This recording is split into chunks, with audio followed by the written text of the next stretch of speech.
The mud was a living thing. It sucked at her boots and splattered her face, cold and gritty. Rain fell in icy sheets, blurring the world into a wash of gray and brown. Before her, the beast was a mountain of shadow and fury, its fur black as a starless night, matted with mud and slick with rain.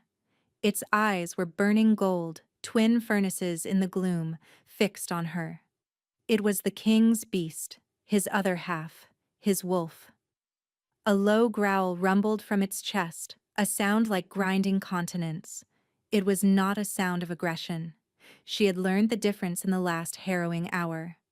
It was a sound of confusion, of pain.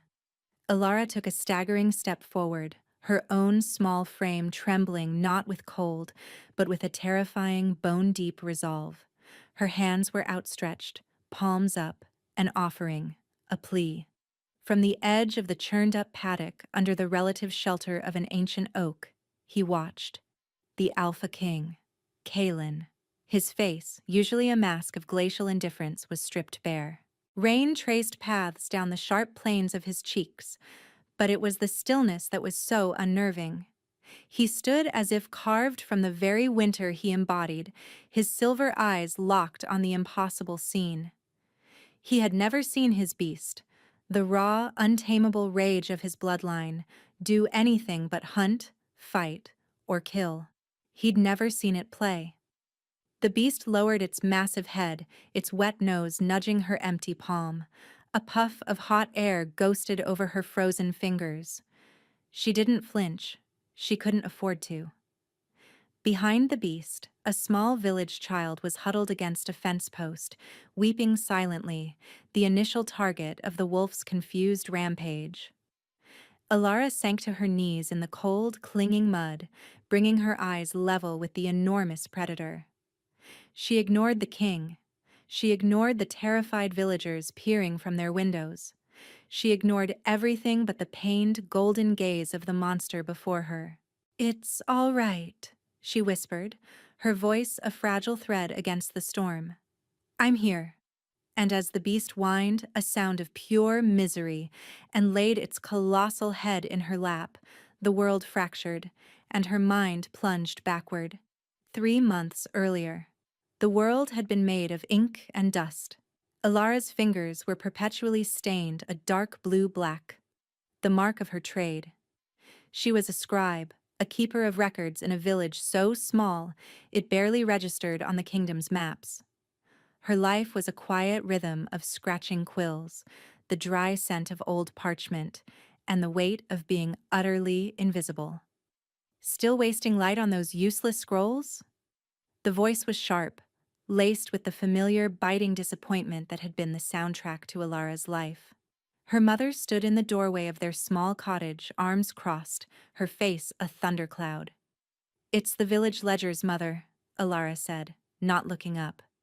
She was meticulously copying the records of the harvest yields. A misplaced zero could mean a family went hungry when the king's tithe collectors came. It mattered. "It's dust and nonsense," her mother, Mara, snapped. "Your sister is betrothed to the blacksmith's son. He has a strong back and a good trade. You? You have ink stains and a dowry of worthless books. No man wants a wife who can read better than he can." Alara's shoulders tightened. She dipped her quill, the scratching sound filling the tense silence. Worthless. The word was a brand on her soul, pressed there so many times by her mother that it felt like an essential truth. She was small, quiet, and bookish in a world that valued strength and utility. "Someone has to keep the records," she murmured. "Let the village elder do it. You should be learning a skill. Weaving. Cooking. Something a husband might find useful." Mara sighed, a gust of theatrical despair. "I swear, Alara, you were born with your head in the clouds, and your hands determined to be useless." Alara felt the familiar, hot prickle of tears behind her eyes but refused to let them fall. Crying only ever made her mother's scorn worse. Instead, she focused on the elegant curve of a letter, pouring all her frustration, all her loneliness into the perfect, controlled stroke of ink on the page. This, at least, was something she could control. This she was good at, even if no one else saw the value in it. That night, the world changed. It began as a whisper of wind, a strange chill that crept through the cracks in the walls. Within an hour, it was a howling blizzard, a freak storm that descended from the northern mountains with unnatural speed. Snow fell in thick, blinding curtains, and the wind screamed like a banshee. It was a storm out of legend, the kind old men spoke of in hushed tones. A fey storm, unnatural and cruel. Then came the horns, a deep, resonant blast that cut through the gale. It was a sound of power and desperation. Villagers, bundled to their eyes, peered from their doorways. A procession was struggling through the blizzard, a line of dark shapes against the swirling white. Huge men on massive war horses, their armor glinting with frost. In their midst was a covered litter, swaying precariously. They were the king's guard, and the king himself was with them. They were forced to take shelter in the village, their passage north blocked by the impassable storm. The entire village was thrown into a panicked flurry of activity. The king's guard took over the longhouse, their sheer presence sucking the air from the room. And then he appeared. The Alpha King stepped from the litter, and the very air seemed to crystallize around him. He was a figure of brutal majesty, tall and broad-shouldered, with a face that looked as if it were carved from a glacier. His hair was the color of winter frost, and his eyes, a startling, piercing silver, swept over the huddled villagers with an unnerving intensity. A palpable cold radiated from him, a chill that had nothing to do with the storm. Ilara, standing near the back, felt it like a physical blow. It was a cold that spoke of ancient power and profound loneliness. She saw the villagers bow, her mother among them, their faces a mixture of terror and awe. But Ilara saw something else. As he stepped forward, his boot slipped on a patch of ice hidden beneath the fresh snow. For a barest fraction of a second, he stumbled. It was a minuscule thing, a flicker of imbalance that was corrected almost instantly, but she saw it, and in that moment she saw not a king, but a man. A man pushing himself past some unseen limit. A flicker of pain, of exhaustion, crossed his features before the mask of cold command snapped back into place. No one else seemed to notice. They were too busy being terrified. His gaze swept the crowd and, for a horrifying second, his silver eyes met hers. It felt like being struck by lightning. She saw a flicker of surprise in their depths, a momentary crack in the icy facade. It was as if he knew she had seen his weakness. Her breath caught in her throat. She quickly dropped her gaze to the snowy ground, her heart hammering against her ribs. She was nothing, a scribe from a forgotten village. Why had he even looked at her? The king was given the elder's house, the largest and warmest in the village. His royal physician, a pompous man with a perpetually worried expression, fussed around him, but the king waved him away. The storm raged for 3 days. On the third night, the screaming began. It wasn't a human sound. It was a raw, agonized roar that echoed from the elder's house, a sound of such torment that it made the blood run cold. The villagers huddled in their homes, prayers on their lips. Ilara lay in her small bed listening, her heart aching with a strange, inexplicable sympathy for the terrifying, lonely king. The next morning, the royal physician looked 10 years older. His face was gray, his hands trembled. He was seeking herbs, desperate for anything to combat a fever that wasn't hot. He called it the creeping frost, a malady that chilled the king from the inside out, leaving his skin like ice and racking his body with excruciating pain. The physician's tonics and remedies were useless. The king was getting worse. Ilara's mind raced. She thought of the books, the forbidden ones. Her grandfather, the village scribe before her, had been a collector of oddities, of lore that bordered on heresy. Books on fey bargains, on ancient bloodline curses, on the deep magic of the earth. Her mother had called them dangerous fantasies and had tried to burn them after the old man died. Alara had saved a few, hiding them under the loose floorboards beneath her bed. One of them, a slim volume bound in what looked like dried leaves, was called The Winter King's Blight. Her hands trembled as she pulled it from its hiding place. It described a curse laid upon an ancient royal line, a power so great it slowly consumed its host, manifesting as an internal, all-consuming cold. It spoke of a pain that felt like being frozen and burned alive at the same time. It described the king's affliction perfectly, and it mentioned a remedy. Not a cure, but a balm. A poultice made from silver thistle, sun moss, and the root of the dragon's tooth plant, which only grew on the highest, most inaccessible cliffs. The ingredients had to be prepared under the light of a full moon and bound with a drop of blood from a willing hand. It was old magic, dangerous magic. The physician was a man of science and king's court logic. He would dismiss it as folklore, but Alara had seen the king stumble, had heard his cries in the night. She believed the book. She had to do something. Making the decision was one thing. Acting on it was another. It meant approaching the king's guard, the terrifying, silent sentinels who stood outside his door. It meant claiming knowledge that a village scribe had no business possessing. Her mother's voice echoed in her head. Useless. Head in the clouds. For once, she didn't listen. She gathered the ingredients. The sun moss was common. The silver thistle she had in her own small herb garden. But the dragon's tooth. Her grandfather had kept a small dried supply in a waxed paper pouch, labeled with his spidery script. For dire need only. This felt like dire need. She ground the herbs into a paste, the mortar and pestle feeling heavy in her trembling hands. The scent was earthy and sharp. She waited for a break in the clouds, a brief moment when the moon shone down, a silver disk in the turbulent sky. Then, pricking her finger with her sewing needle, she squeezed a single drop of red into the green-brown paste. A faint warmth pulsed through the mixture, then vanished. Now for the hardest part. She wrapped the poultice in a clean linen cloth and walked through the snow to the elder's house. The two guards at the door were mountains of muscle and steel.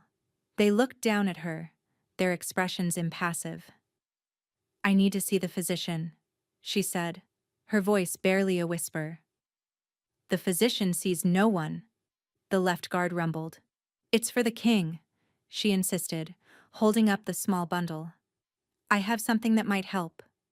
The guards exchanged a look.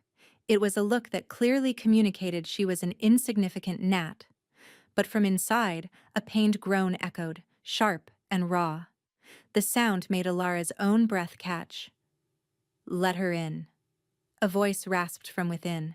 It was the king, weak, strained, but still radiating absolute command. The guards stepped aside, their reluctance a palpable force.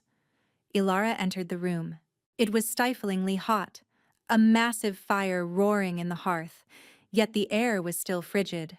The king was propped up in a large chair wrapped in furs, his face pale and beaded with sweat, yet his skin had a bluish, frosty tinge.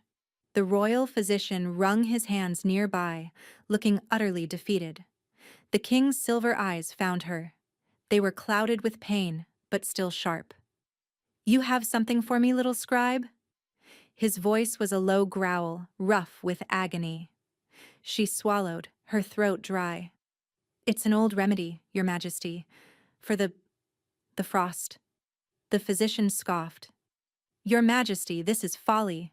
A village girl's poultice? We need proper medicine." Kalen's eyes never left Alara's. "And how is your proper medicine faring, Arion?" he asked, his voice dripping with icy sarcasm. "I seem to be freezing to death in front of a furnace.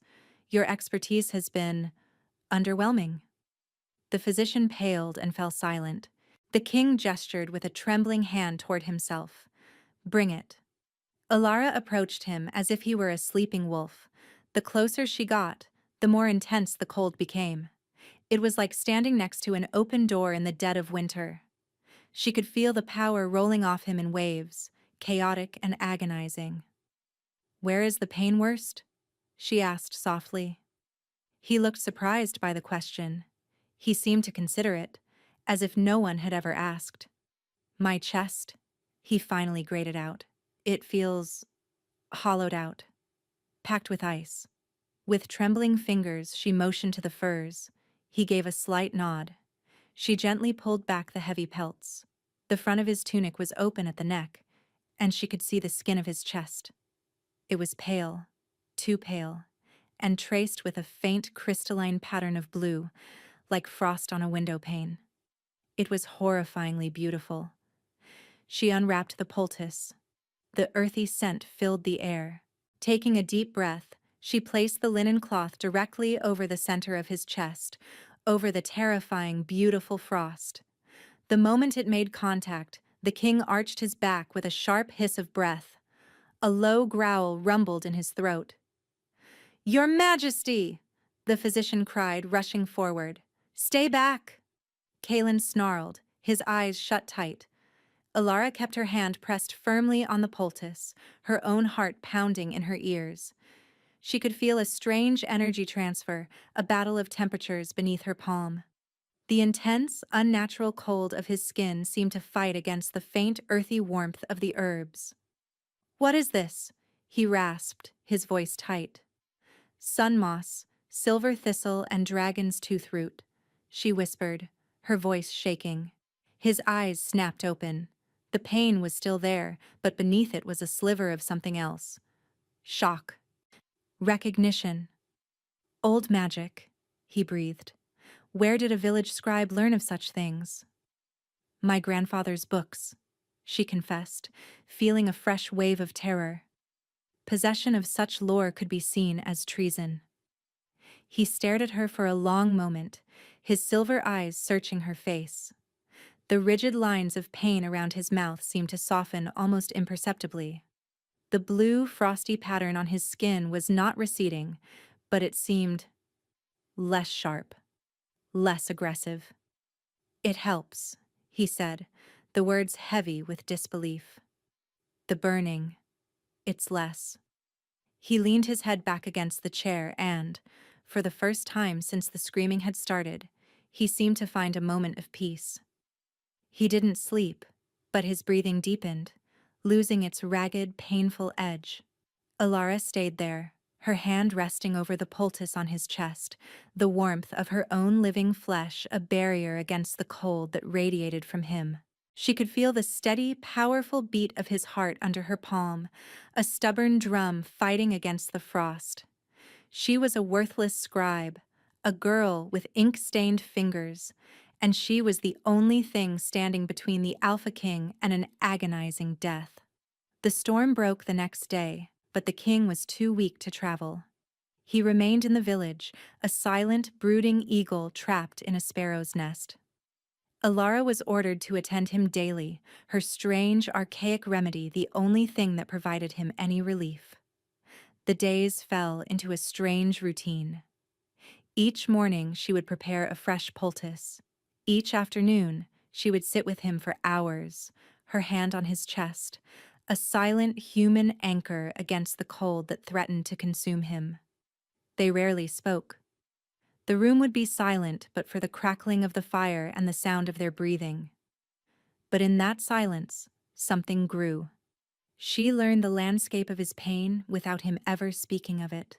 She could tell by the clenching of his jaw when a fresh wave of agony hit, by the slight tremor in his hand when the burning was at its worst. He, in turn, watched her. His silver eyes would follow her as she moved about the room, her quiet efficiency a stark contrast to the physician's panicked fumbling. She never fussed, she never offered platitudes, she simply did what was needed. One afternoon, he spoke, his voice startling her from her reverie. "You are not afraid of me." It was not a question. Alara looked at him. He was the most powerful man in the known world, a shifter of immense, terrifying strength. Even weakened, he was a predator. "I am terrified of you, Your Majesty," she answered honestly. A flicker of something, amusement, surprise, crossed his face. "You hide it well. My grandfather taught me that you don't show fear to a wounded wolf," she said, her voice soft. "You show respect, and you keep your hands where it can see them." A low chuckle rumbled in his chest, a sound so unexpected it made her start. It ended in a slight wince of pain, but it had been genuine. "Your grandfather was a wise man. He was a scribe," she said. "Just like me." "There is more to you than ink and parchment, Alara," he said, using her name for the first time. It sent a strange shiver down her spine that had nothing to do with fear. He knew her name. How did he know her name? Of course. He was the king. He knew everything. But it was her mother who broke the fragile peace. Mara had watched Alara's sudden elevation with a mixture of suspicion and jealousy. Her useless daughter, the one she'd despaired of ever marrying off, was now the king's personal attendant. It was unnatural. One evening, Mara followed Alara back from the elder's house. "What is going on in there?" she demanded, grabbing Alara's arm. "What witchcraft are you performing on him?" "It's not witchcraft, Mother. It's just herbs." "Herbs," Mara scoffed, her eyes narrowing. "I saw the look on the physician's face. He's afraid of you. The king is weak, vulnerable. A rival alpha would pay a fortune for that information. The Dark Moon Pack would give us enough gold to leave this miserable village forever." Alara stared at her mother, horrified. "You would betray him? Betray the kingdom?" "I would secure a future for my family," Mara hissed.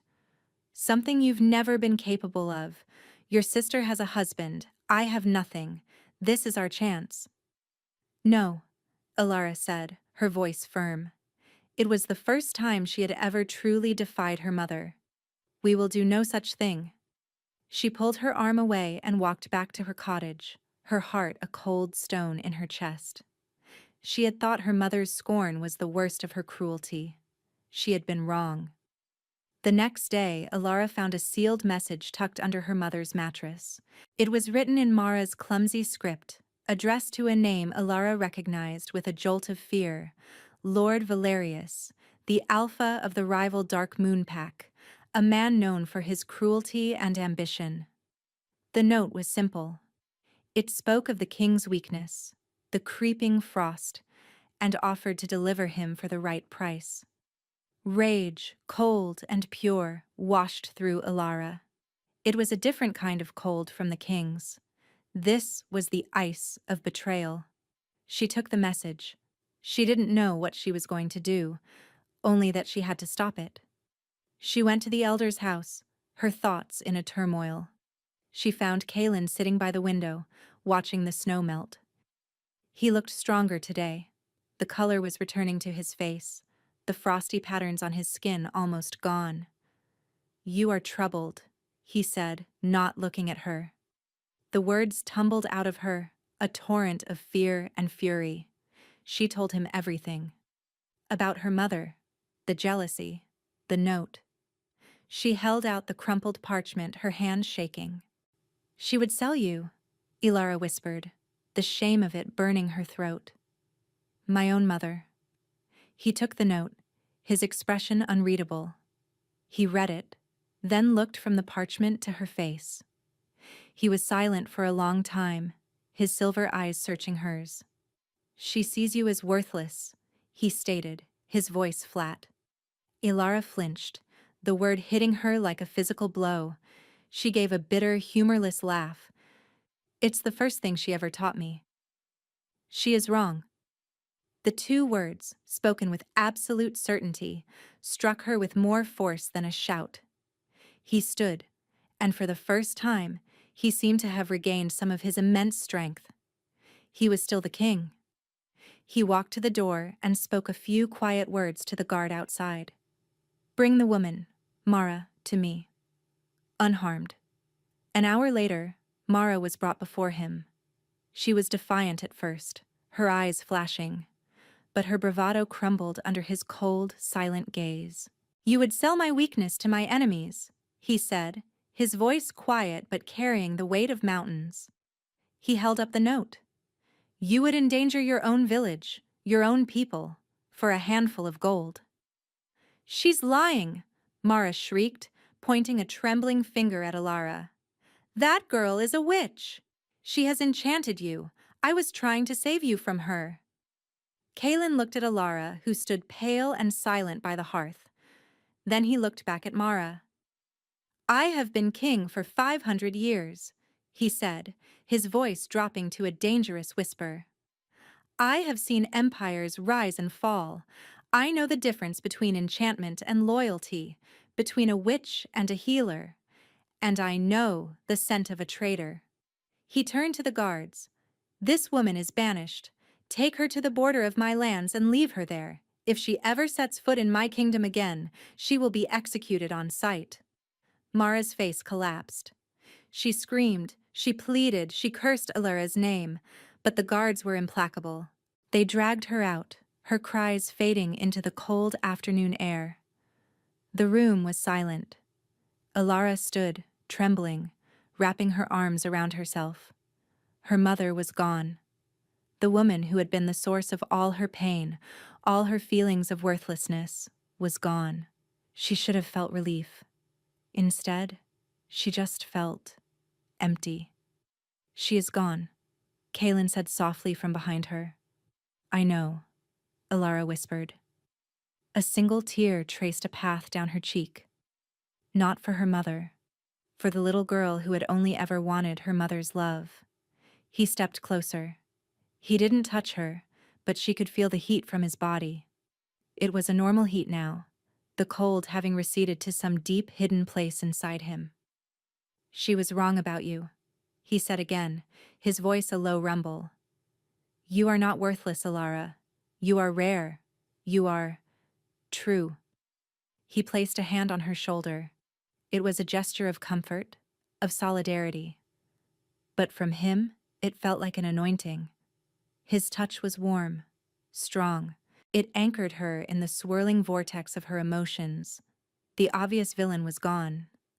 But Alara had a sinking feeling that the real threat had not been her mother's treachery. The real threat was the thing her mother had tried to sell, the king's weakness, the creeping frost. And it was still there, lurking deep inside him, waiting. The king's strength returned slowly. He decided to remain in the village for a time, a decision that baffled his council, but made a strange sort of sense to Alara. It was as if this small, insignificant place had become his sanctuary, the one place he didn't have to be a frozen, untouchable monarch. But the recovery was not linear. Some days he was strong, walking the perimeter of the village, his presence a silent promise of protection. On other days, the cold would return, driving him indoors, the pain etching lines of agony back onto his face. Her poultices still helped, but she knew they were a treatment, not a cure. The blight was still in his blood, and with the blight came another change. His control over his other half, his wolf, began to fray. The first time it happened, it was a flicker. They were walking near the woods and a stag broke from the trees. His eyes flashed gold, a low growl escaping his lips before he caught himself, his body going rigid with the effort of suppression. He'd apologized, his voice tight, and retreated to the elder's house for the rest of the day. It got worse. The villagers would hear a wolf's howl in the dead of night, a sound too large, too powerful for any normal wolf. It was a sound of loneliness and rage. Alara knew it was him, or the beast within him. The curse was not just freezing him, it was unbalancing him, threatening to let the wild, untamed part of his soul run free. And that led them back to the mud, to the rain, to the beast. The timeline snapped back into place. Here she was, on her knees in the cold muck, the king's massive wolf form resting its head in her lap. The child, little Leo, was being gently ushered away by his frantic mother, who was half sobbing with terror and relief. The rampage had started without warning. The beast had erupted from the woods, not hunting, but thrashing. It had torn through a fence, sent livestock scattering. It was a whirlwind of black fur and confused fury. It had cornered the child by accident, its own panic feeding the boy's terror. Ilara had run out, screaming for everyone to stay back. She hadn't thought. She had just acted. She had seen the pain in its golden eyes, the same pain she'd seen in the king's silver ones. She hadn't fought it. She had spoken to it, softly, gently. She had walked into the mud, into the heart of its storm, and offered it a moment of stillness, and it had worked. Now she stroked its massive head, her fingers sinking into the thick, wet fur. Its ear twitched. A deep sigh shuddered through its body. The rain was starting to lessen, the storm finally breaking. Kalen walked toward her, his boots squelching in the mud. He stopped a few feet away, his silver eyes fixed not on his beast, but on her. The awe on his face was so profound it was almost painful to look at. "How?" he asked, his voice rough with emotion. No one has ever been able to calm him but me, and even I must fight him." "You don't need to fight him," Ilara said, her gaze still on the wolf. "He's not your enemy. He's just in pain. He's you." The wolf whined softly and licked her hand with a tongue the size of a dinner plate. It was a gesture of pure affection. A strange, strangled sound came from Kalen. He knelt in the mud in front of her, uncaring of his fine clothes, his royal dignity. He reached out a hand, not to the wolf, but to her, his fingers brushing a muddy strand of hair from her cheek. His touch was electric. "I have lived for centuries, Ilara," he said, his voice thick. "I have commanded armies. I have built kingdoms. I have been feared, respected, and obeyed. But I have never been seen." He looked at the beast, now docile and calm under her touch. "You see all of me." The crisis was over, but it wasn't. The rampage was a symptom of a much deeper disease. The blight was winning. This moment of peace was fleeting. "I love you," he said, the words torn from him, raw and bleeding. "I think I have from the moment you looked at me and saw not a king, but a man in pain. I'm saying that I love you, and it's going to kill me." The words hit her like a physical blow. Love. It was a word she'd only read in books, a concept as foreign as the stars. And he was saying it to her. Worthless, invisible Ilara. But there was terror in his voice. The curse. The Winter King's blight. The book had hinted at it. A passage she hadn't understood. The power was tied to the king's heart. To open his heart, to truly love, was to give the curse its final victory.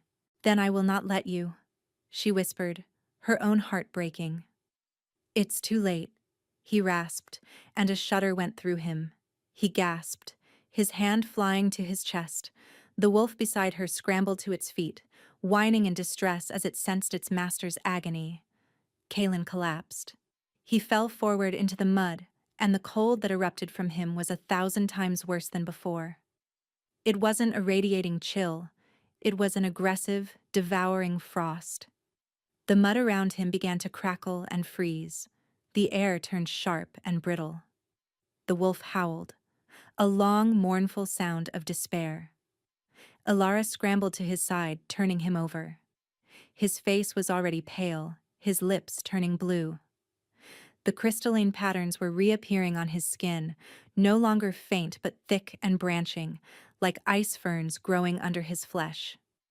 His silver eyes were wide with shock and pain, and then they glazed over. "No," she breathed. "No, you don't get to do this. You don't get to say that, and then leave." His guards were there in a second, their faces masks of horror. They carried him inside, back to the elder's house, the wolf pacing and whining at the door, refusing to leave. They laid him in the bed. The fire, roaring in the hearth, seemed to have no effect. The room grew colder and colder. A thin layer of frost was creeping across the floor from the bed, spreading like a disease. The physician, Arion, took one look and stumbled back, his face ashen. "It's over," he whispered. "The blight has him. His heart is freezing." "No," Alara said, her voice shaking with a cold fury. "It's not over." She sat by his side, taking his hand. It was like holding a block of ice. She could feel no pulse, but she refused to believe he was gone. She could still feel him, a faint, flickering ember buried under a mountain of ice. For days, she sat there. She refused to eat, refused to sleep. She just held his hand, her mind racing.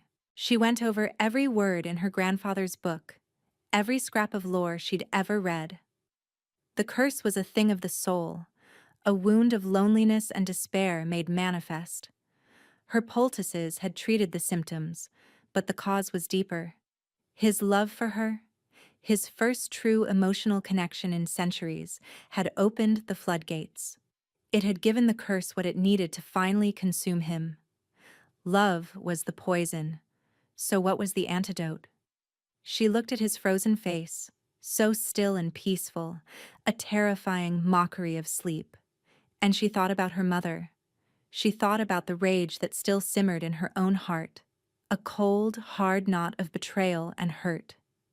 It was her own personal winter, a blight on her own soul. She had banished her mother, but she hadn't banished the wound. The bitterness was still there, a poison she carried every day. It was a cold that blocked her, made her small, made her believe she was worthless. His cold was killing him. Her cold was killing her, just more slowly. And in a flash of terrifying clarity, she understood. The book had said the poultice needed a drop of blood from a willing hand. It was about intent. It was about life. Her healing wasn't in the herbs, it was in her. But it was blocked. Blocked by the rage, the pain, the cold knot of unforgiveness in her own soul. To save him, she had to save herself. She had to let it go. Not for her mother. Her mother deserved no forgiveness. She had to do it for herself. For the little girl who deserved to be free of that weight. She closed her eyes, still holding his frozen hand. She let the memories come, the years of scorn, the casual cruelty, the final devastating betrayal. She let the rage rise, hot and cleansing. She let herself feel it, truly feel it, for the first time without flinching. She acknowledged the wound, she honored the pain. And then, with a strength she didn't know she possessed, she let it go. She imagined the cold, hard knot in her chest, and she forgave it. Not her mother. She forgave the wound itself for having power over her. She released it. She chose warmth. She chose life. It felt like a dam breaking inside her. A wave of heat, golden and brilliant, flooded her body. It surged down her arm, into her hand, and into the icy block of his. Light erupted in the room. It poured from her, a torrent of pure, unadulterated life force. It was the warmth of the first spring day, the heat of the summer sun, the glow of 1,000 candles. It wasn't fire, it was life itself. Her hidden power, unlocked not by a kiss or a battle, but by an act of profound internal grace. The frost on the floor hissed and evaporated. The chill in the air vanished, replaced by a warmth that smelled of new grass and blooming flowers. The ice on Kaylin's skin melted, the blue crystalline patterns receding like a winter tide. Color flooded back into his face. His chest rose with a sharp, shuddering gasp. His eyes flew open. They were no longer just silver. They were molten silver, flecked with gold, burning with a new, vibrant light. He stared at her, at the golden light still pouring from her hands, his face a mask of utter, soul-shaking awe. Illyra, he breathed. Her name was a prayer. The light faded, leaving her weak and trembling, but whole. Utterly, completely whole. The cold knot in her chest was gone, replaced by a steady, quiet warmth. He sat up, swinging his legs over the side of the bed. He was not just healed, he was transformed. The centuries of weariness were gone from his face. The deep, ingrained cold that had been his constant companion was gone. He was just him, warm and alive. He took her face in his hands, his touch gentle, reverent. "You saved me. You saved me first," she whispered, because it was true. He had been the first person to ever see her, to tell her she was not worthless. He had given her the strength to face the winter in her own soul. He leaned in and kissed her. It was not a king claiming his prize. It was a man, humbled and grateful, meeting his equal. It was warmth and life and the promise of 1,000 springs. When they walked out of the elder's house, hand in hand, the world was different. The king's guard stared, their jaws slack. The villagers, who had been huddled in fear, slowly emerged, their expressions turning from terror to wonder. The great black wolf, his beast, was sitting patiently by the door. It looked at Kaelin, then at Alara, and gave a happy woof, its tail thumping against the ground. Weeks later, they stood on the balcony of the royal palace in the capital. Ilara wore a gown of deep blue, the color of ink, a silent nod to the woman she had been. She was no longer a scribe, but she would never forget her. She was queen now, his queen.